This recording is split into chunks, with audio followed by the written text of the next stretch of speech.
destiny is my destiny. Our relationship makes me human because I understand what it means to be human by being in relation with you, by honoring your humanity, by treating you the same way that I would want to be treated, by supporting you and helping you when you need a hand, and you doing the same for me, right? So this is a lovely way to me of thinking about again, the work that we do. I think it has implications for the work that we do because it puts us in a place in which we're not just sort of these authority figures doling out social services, but hey, your healing, your progress is intrinsically tied to my healing and my progress. And so, yes, I may be your social worker, but I work for you. I work with you. We are partners in this together. And so I really that's when I first read about Ubuntu philosophy, it just touched me so much because that is a way of life that I am very familiar with. I have a big family, and we are very much a community, and I really understand myself in the eyes of my family. Shout out to my family that's watching, my mom, my dad, my uncle, my cousins.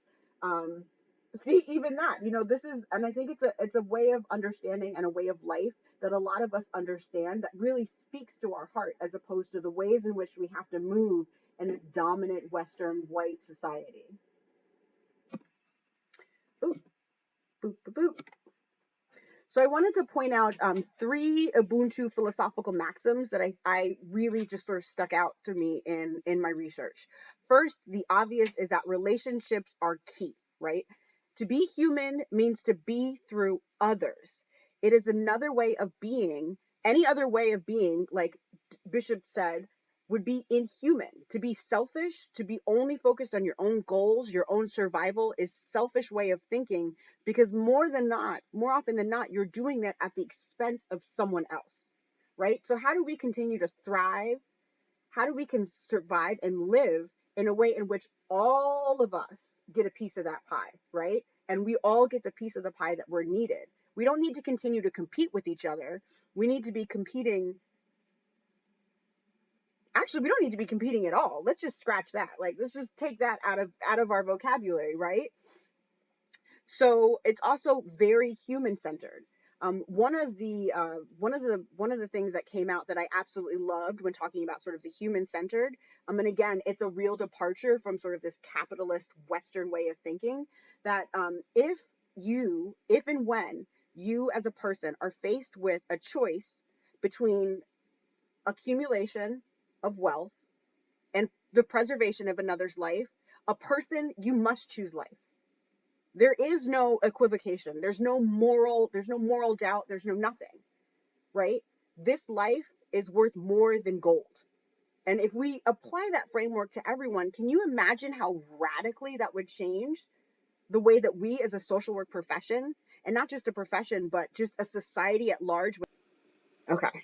Oh, also, I just want to say I will be taking questions. I'm almost done, but at the end, if you guys want to ask a question, I know that there's literally an ask a question section. I've been looking through the comments, but I don't want to, keep rolling through to try to see, what is being said. So please feel free to click the ask a question button, and I will be looking for questions there. So back to it. um, Ubuntu philosophical maxims, and this is the part that I love, and I think that this actually speaks to the power relationship in social work, right? It's the fact that power flows from the people, right? Power to and from the people. And this notion, and it initially said king, but I had to add queen because duh. Um, but a king or queen owes their status, including all powers associated with it, to the will of the people under them. Therefore, they must treat people with respect and recognize their humanity. Because if these people do not feel as if they are being recognized, as if they are being treated with the reverence that comes along with imbuing someone power, then you lose your power. It's, do you want to be a ruler who rules with love, or do you want to be a ruler that rules with an iron fist? And I can tell you, at least in my experience, when someone comes at me with love as opposed to telling me what to do, we are really going to get along. And granted, I know at my big age, like I might be even a little more sensitive to that kind of thing. But when someone approaches you and recognizes that I am because I am a king because you have made me, that changes things. And I think it also changes the power dynamics in social work, right? We have to admit that we are in positions of power. Even if you're working at an agency that doesn't have a lot of money, we still have vast control over people's lives. This is not an easy profession. We are dealing with, again, human beings at their most vulnerable, at their lowest, people who may or may not be comfortable with seeking help. So how do we check our own power and center the people that we work with, we work for, and the people that we serve, and understand that we would not be here if they did not have a need? We need to take this idea that I'm trying to work myself out of a job, because me working myself out of a job means that we have actually created an equitable society in which everyone is born with everything that they need to fulfill that potential that we are all with, right? So boom, next slide.